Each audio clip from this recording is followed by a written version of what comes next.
Entonces entremos ya en el curso, en el primer tema. Los objetivos instruccionales, entonces, describir la forma en que las bases de datos encajan en la ingeniería de software. Yo diría que este es un objetivo que se cumple a través de todo el semestre. Como ya lo mencioné, pues el concepto de la ingeniería de software, el ciclo de vida en particular, es el mismo de las bases de datos, y las bases de datos ocupan un puesto dentro de ese ciclo de vida de la ingeniería de software. Para el caso de las bases de datos, el concepto de ciclo de vida es básicamente el mismo. Entonces, el modelaje que se hace a través de la ingeniería de software incluye, digámoslo así, elementos del manejo de los datos. Entonces, por eso este curso pues, es importante para ese desarrollo de software.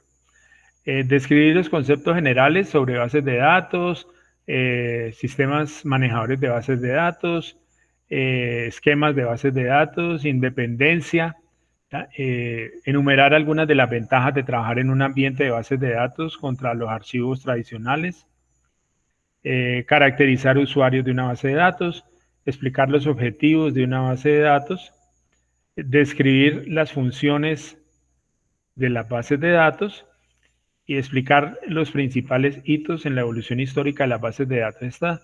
Este último, pues voy a dejarlo para que ustedes lo lean. He tratado de tener una historia un poco más completa acerca de la evolución histórica de no solamente las bases de datos, sino de la informática, y está incluida dentro de este material. ¿Qué es una base de datos? Entonces hay una definición de James Martin, y entonces aparece que una base de datos es una colección de datos almacenados que están interrelacionados sin daños entre ellos originados por redundancias o sin redundancias que sean innecesarias. Su propósito es servir una o más aplicaciones de la mejor forma posible, y los datos se almacenan de tal manera que son independientes de los programas que los usen, con métodos que están bien determinados y son usados para incluir nuevos datos, modificar datos existentes o extraer datos que ya están almacenados. Entonces, ese es como el concepto de una base de datos en términos bastante globales, ¿sí? Incluye muchas cosas este concepto de bases de datos. El sistema de bases de datos o manejador de bases de datos, pues es un software que facilita la creación, mantenimiento y uso de una base de datos. Entonces, cuando nosotros hablamos de bases de datos, generalmente estamos asociados a un manejador de bases de datos. ¿Ya? En el pasado, pues no existían las bases de datos, o eran muy costosas, y entonces su adquisición se dificultaba para muchas organizaciones. Existían los archivos de varios tipos, secuenciales, indexados.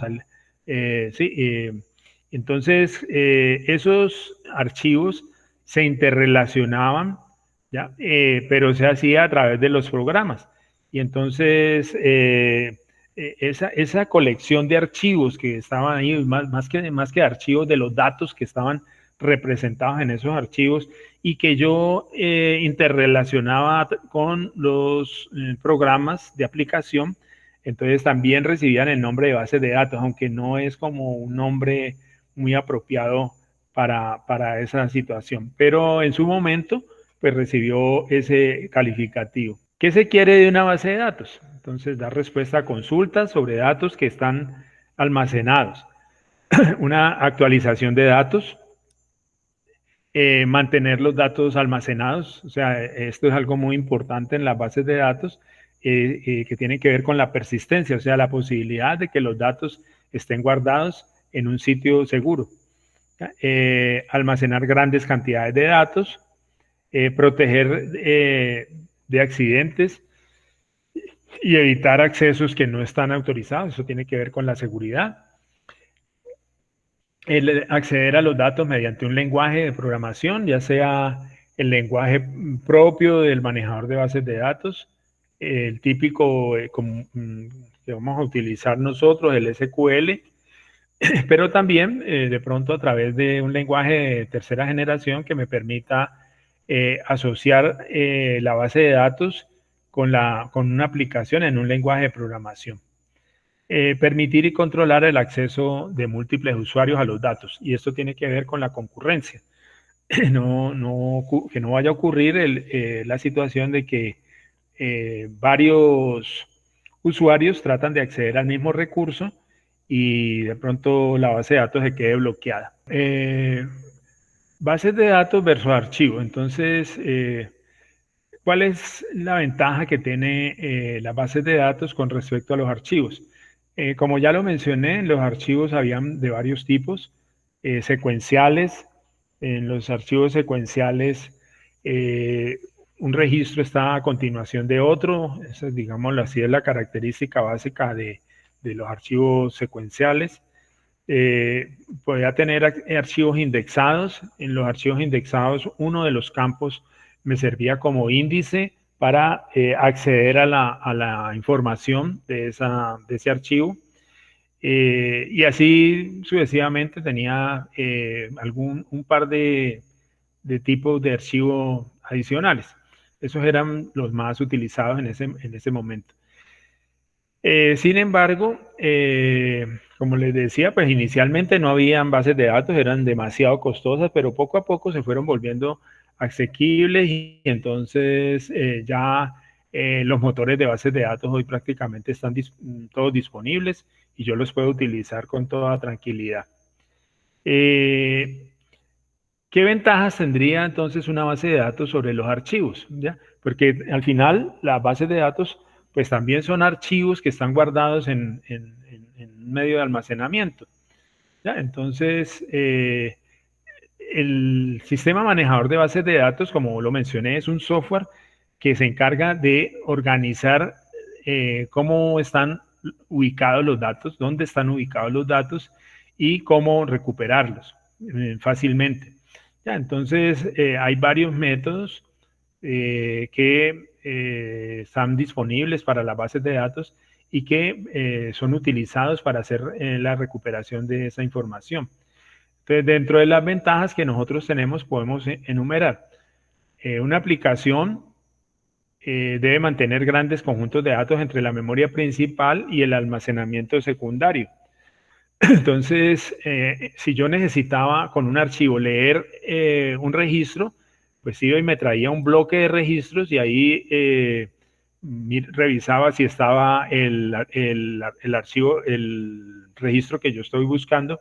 Si no estaba, pues iba a leer otro bloque y entonces me traía otro conjunto de registros y así hasta que encontraba el registro buscado. ¿Ya?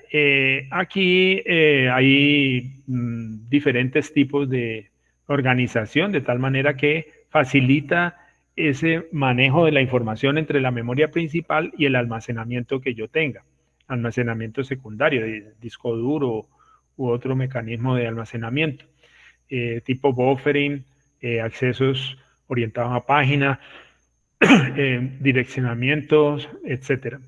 ¿Ya? Entonces, otra ventaja es que se debe generar un código especial para diferentes consultas en el caso de los archivos. ¿Ya? Yo cuando necesitaba hacer un programa, cuando necesitaba resolver alguna consulta, necesitaba hacer un programa. Ese programa me enlazaba 1, 2, 3 o más archivos, pero entonces era un código especial que tenía que hacer en un lenguaje de programación para resolver esa consulta. Acá la definición de los datos ya está y la generación de la consulta pues se va a simplificar bastante con el lenguaje SQL y me aprovecharía de esa situación para a través de un lenguaje de programación hacer las interfaces gráficas o hacer la operación con ciclos, etcétera. Se deben proteger los datos de inconsistencias cuando yo tengo varios o muchos usuarios accediendo simultáneamente a los mismos datos. Ya, entonces eso es crítico, especialmente en aplicaciones de tipo financiero. Imagínese eh, una cuenta donde yo esté sacando dinero y que simultáneamente le dé mi cuenta a varias personas y nos pongamos de acuerdo para en una hora determinada acceder a sacar dinero de la misma cuenta. Entonces, si eso no se maneja bien, es posible que en el momento, en un primer instante, puede que haya un saldo positivo para una de las consultas, pero si eso no se maneja bien, entonces ese mismo saldo le puede aparecer a todas las consultas que se hagan y el resultado podría ser catastrófico para esa entidad financiera. Entonces, ese manejo concurrente lo que garantiza es que un solo usuario puede acceder a esa información y una vez haga la actualización, entonces suelta el recurso y cualquier otra transacción que quiera acceder a ese recurso, entonces lo podrá hacer ya con el nuevo saldo. También tenemos la posibilidad de daños. Y esos daños, cuando yo tengo un sistema de archivos, era bastante complicado resolverlo. Hoy en día, pues tenemos varios tipos de formas de recuperación de información y entonces esos daños se pueden recuperar cuando yo tengo un manejador de bases de datos. Y otro aspecto importante es la seguridad y el control. En el caso de los sistemas de archivo, la seguridad y el control de acceso, pues era un poco complicado manejarlo. Digámoslo así, que una forma normal de hacerlo era restringiendo el código de los archivos, la ubicación de los archivos, y entonces si un programador quería trabajar con algún archivo, pues tenía que decirle al administrador o al analista de sistemas que le diera esa información para poder resolver su problema y tenía que estar de acuerdo, obviamente, con lo que se deseaba en la organización. Y esa situación, entonces, si no se manejaba bien, pues entonces podía llevar también a daños ocasionados por ese manejo inapropiado de los datos. En el caso de las bases de datos, pues la base de datos tiene una parte que permite un control de acceso y que permite manejar la seguridad de la base de datos. Entonces eso facilita de alguna manera ese trabajo con los datos. Bueno, aplicaciones clásicas, pues yo creo que no tenemos que profundizar mucho. Yo todos los días estamos viendo aplicaciones que tienen que ver con bases de datos que hay detrás, porque siempre donde hayan consultas y donde hayan eh, eh, datos que mostrar, pues habrá una base de datos. Entonces están las reservaciones de vuelos para aerolíneas, los sistemas bancarios, los registros corporativos. En el caso de la Universidad del Valle, por ejemplo, sistema de registro, de biblioteca, servicio médico, bueno, etcétera. Tenemos varios sistemas que detrás de los cuales pues hay datos y podemos incorporarlos e incluirlos como una aplicación que utiliza bases de datos. Los primeros manejadores de bases de datos pues aparecen en los años 60. Luego, digámoslo así, ya esta es como una evolución de los sistemas de archivo. Esos sistemas de archivo, como ya lo mencioné, pues soportaban grandes volúmenes de datos y el manejador de bases de datos facilitó ese manejo de información y ese almacenamiento también. En ese momento, yo diría que las bases de datos estaban un poco constreñidas. ¿Constreñidas en qué sentido? En que dependían del fabricante. ¿Ya? Y había unos fabricantes que eran muy grandes y entonces ellos hacían sus propias bases de datos y esas bases de datos entonces tenían que comprarlas junto con la máquina, junto con el computador, y generalmente estaban asociados a un tipo de almacenamiento particular. ¿Ya? Entonces, los discos también tenían limitaciones y esas limitaciones tenían que quedar plasmadas dentro de la forma de almacenamiento de esa base de datos en esos medios de almacenamiento. Eh, los sistemas de archivo pues no garantizaban la pérdida de información, a menos de que yo tuviera un backup, una copia de seguridad. No soportaban tampoco acceso eficiente a los datos. Eh, o sea, yo tenía que hacer una búsqueda eh, en todos los registros para poder encontrar un dato y eso pues tomaba tiempo. Los sistemas de archivo pues no tenían un lenguaje de consulta que facilitara ese manejo de la información y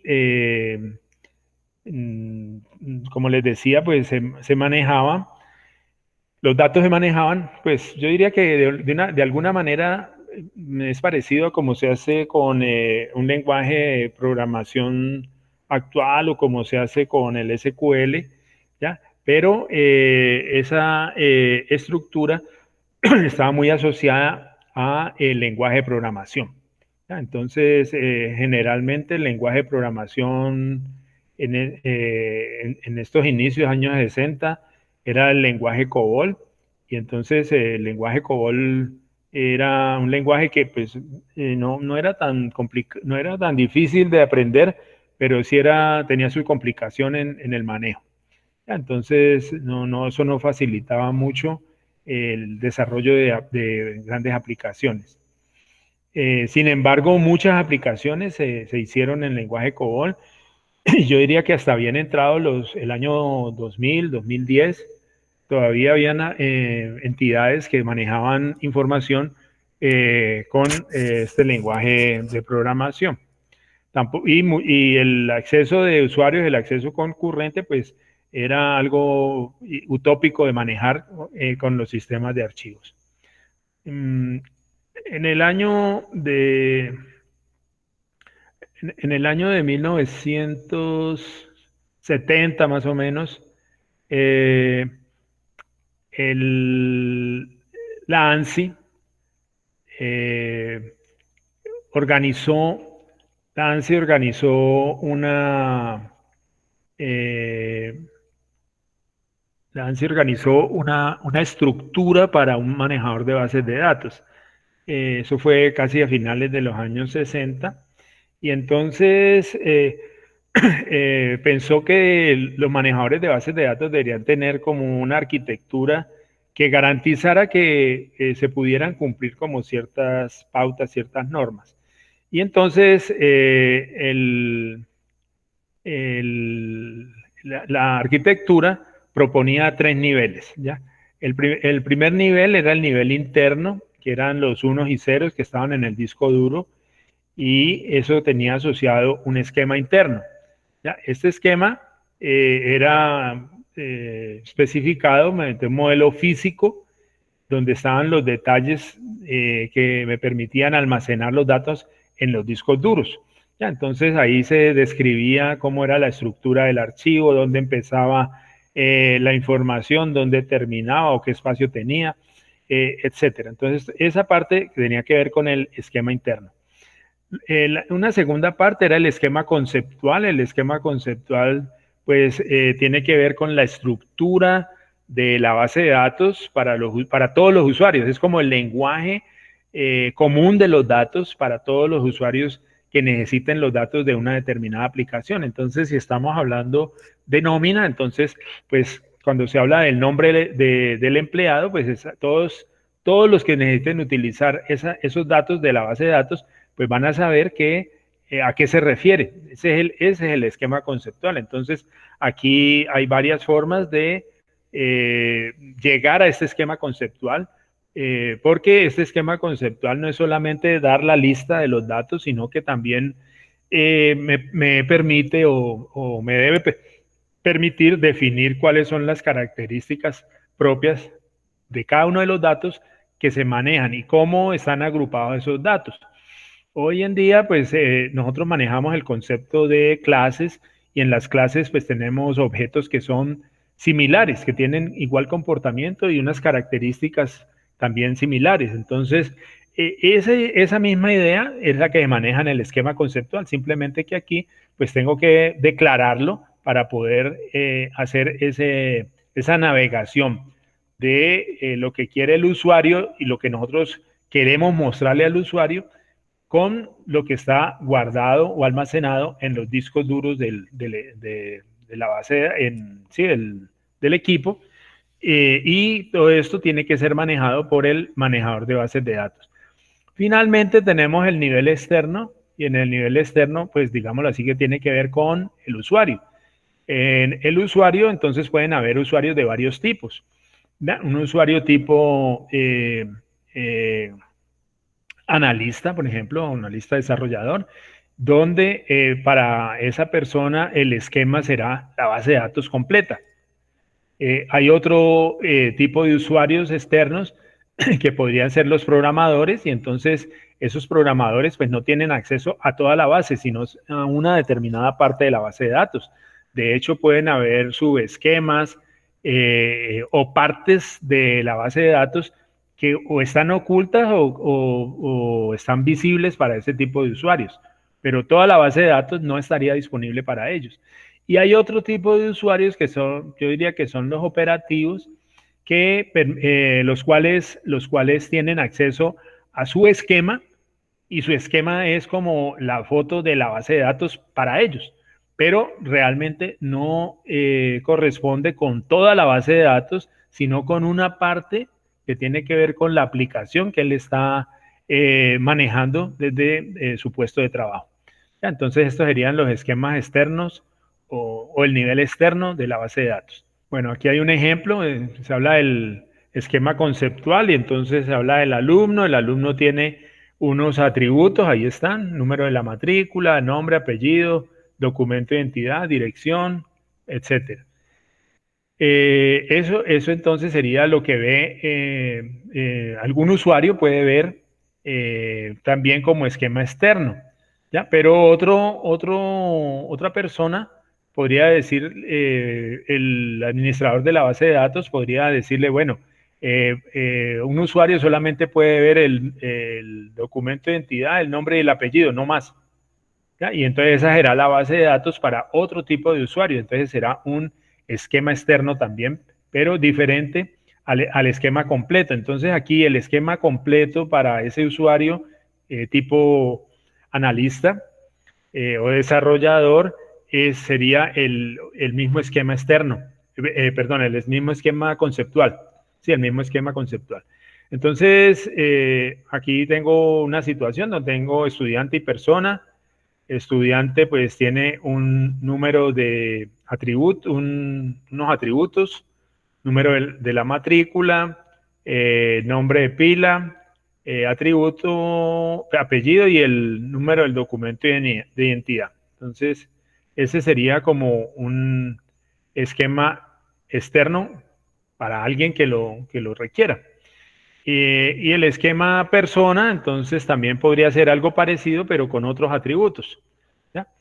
Ya para el caso del esquema interno o esquema físico, entonces pues ya tiene que ver con la organización física de la base de datos dentro de los discos duros. Ahí están definidos o discriminados los caminos de acceso, los índices, los apuntadores, etcétera.